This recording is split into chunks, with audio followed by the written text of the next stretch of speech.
Bonjour à tous, Sony m'a invité la semaine dernière à une soirée sur Paris, une soirée qui était entièrement consacrée au Xperia 10 et Xperia 10 Plus. Et ça ressemblait un peu à ça.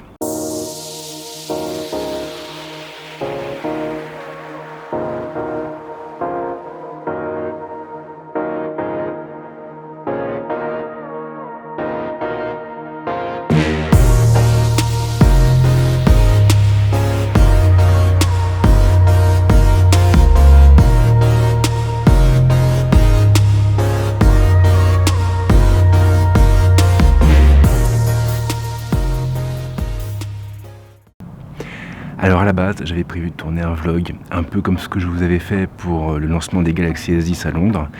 Mais voilà, il y avait beaucoup de monde, l'environnement était extrêmement bruyant et du coup les conditions de tournage étaient assez compliquées.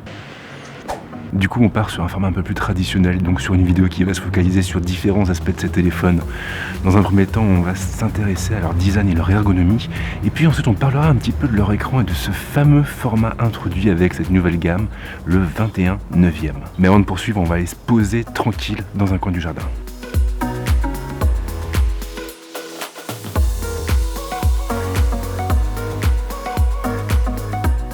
Et on attaque directement avec le design et l'ergonomie des Xperia 10 et Xperia 10 Plus. Le Xperia 10 et le Xperia 10 Plus n'ont peut-être pas droit à la même fiche technique, mais ils se ressemblent comme deux gouttes d'eau. Ne vous attendez ainsi pas à trouver du verre, Sony a choisi d'équiper ses téléphones d'un boîtier en polycarbonate, renforcé par un châssis en métal. Si ce choix en décevra sans doute certains, sachez que cela n'enlève en rien aux finitions des appareils. Elles sont en effet des plus correctes. Mais la grosse nouveauté des Xperia 10, c'est sans conteste leur écran. Ce dernier est immense et très étiré avec un format en 21/9e. Nous aurons l'occasion d'en reparler un peu plus tard, mais sachez tout de même que si la dalle est entourée par des bordures assez fines, on trouve un bandeau assez épais en haut. L'ergonomie est plutôt classique pour sa part et tous les boutons sont donc regroupés sur la tranche de droite. C'est aussi à cet endroit que se trouve le lecteur d'empreintes du téléphone. Sony a en effet décidé de ne pas mettre ce lecteur à l'arrière du téléphone afin de le laisser le plus accessible possible. Quant à savoir si c'est une bonne chose, il faudra bien entendu attendre mon test. Ce n'est pas en 2 heures de temps qu'on peut se faire une idée d'un téléphone. La connectique est complète et Sony a même choisi de conserver la prise casque, ce qui ne manquera pas de faire très plaisir aux mélomanes adeptes du filaire. Le connecteur répond pour sa part à l'appel et il est proposé au format USB type C. Alors après, le dos des Xperia 10 est assez classique, on est sur une coque en polycarbonate et c'est vrai qu'elle attirera un peu moins les traces de doigts que le verre, mais elle manque aussi un peu de folie, j'aurais aimé un peu plus d'originalité. De manière plus générale, j'ai trouvé les Xperia 10 assez confortables et agréables en main malgré leur dimension complètement folle.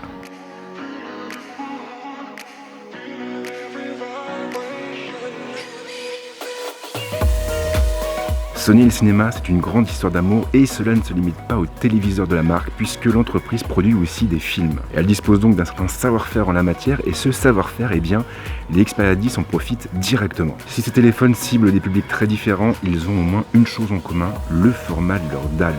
Ils sont en effet tous les deux équipés d'un écran 21/9e. Dans les faits, cela veut dire que leur écran sera très étiré en hauteur, largement plus que sur les Galaxy S10 par exemple, où là on trouve des écrans au format 19/9e. Et il faut bien l'avouer, au début votre humble serviteur était assez dubitatif, voire même perplexe. Ce format n'a effectivement pas que des avantages. À moins d'avoir des pouces élastiques, il est en effet impossible d'atteindre le tiers supérieur des écrans des Xperia 10 et Xperia 10 Plus lorsqu'on les tient au creux de la main.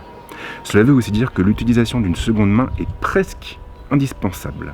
C'est en tout cas ce que je pensais, car dans les faits, eh bien Sony a quand même assez bien fait les choses. Si les écrans des Xperia 10 sont très hauts, ils sont aussi très étroits et cela rend du coup les téléphones très confortables en main. Le pouce conserve une importante mobilité sur l'axe vertical et on peut donc facilement aller chercher ces raccourcis. Mais pour moi, ce format a finalement deux avantages, le multimédia et le multifenêtrage. En multimédia, il faut reconnaître que le format est très convaincant. Enfin, surtout avec des productions tournées en 21/9e, comme celle de Sony Pictures par exemple.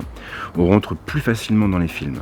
Après, sur des formats en 18/9e ou même en 19/9e, on aura toujours la possibilité de recadrer l'image. Mais du coup, cela se fera au détriment de la production et on perdra des éléments en haut et en bas. Quant au multifenêtrage, il faut reconnaître que cet écran étiré est parfait pour cet usage, puisque les fenêtres des applications ont beaucoup plus de place.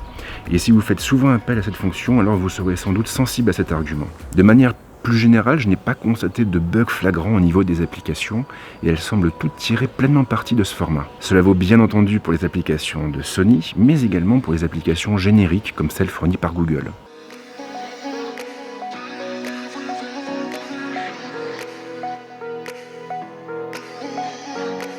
Alors bien sûr, une soirée ne suffit pas à se faire une idée sur des produits aussi complexes que des smartphones, mais ces Xperia 10 m'ont finalement fait forte impression. En réalité, ils m'ont même agréablement surpris. Sony a en effet cherché à sortir un peu des sentiers battus, et le constructeur est donc parti sur un format plutôt original et encore peu répandu sur le marché. Alors c'est vrai, ce format n'a pas que des avantages, mais il a tout de même quelques atouts à faire valoir. Maintenant, je pense que l'entreprise risque de se retrouver confrontée à une difficulté majeure, à savoir les contenus. À l'heure actuelle, le format 21/9 n'est pas encore très répandu et finalement peu de studios vont le prendre en charge. Les youtubeurs par exemple filment le plus souvent en 18/9 ou en 19/9. Et tout le problème est là finalement parce que Sony n'a pas la force de frappe d'un Samsung, d'un Apple, d'un Huawei ou même d'un Xiaomi. Ils ne vendent effectivement pas assez de téléphones pour pouvoir imposer un format aussi exotique sur un marché aussi complexe. Du coup, si on reprend l'exemple des youtubeurs, ces derniers n'auront absolument aucun intérêt à filmer au 21/9. Quitte à adapter sa production à un format, autant partir sur un format qui est très répandu sur le marché et qui touchera donc la cible la plus large possible. Et pour moi, c'est vraiment à cette difficulté que vont se retrouver confrontés les Xperia 10, bien sûr, mais également le Xperia One, qui est le nouveau flagship de la marque. Rien n'est encore gagné, mais j'espère vraiment que Sony arrivera à ses fins. Et voilà, je vais en rester là pour cette prise en main. Alors avant que vous me posiez la question, je n'ai pas encore reçu les Xperia 10 en test. Je ne sais pas quand ils arriveront, ni même s'ils arriveront un jour. Mais voilà, si vous voulez être tenu au courant, le mieux c'est d'aller chercher du côté des stories, puisque généralement j'annonce tous les produits qui arrivent dedans.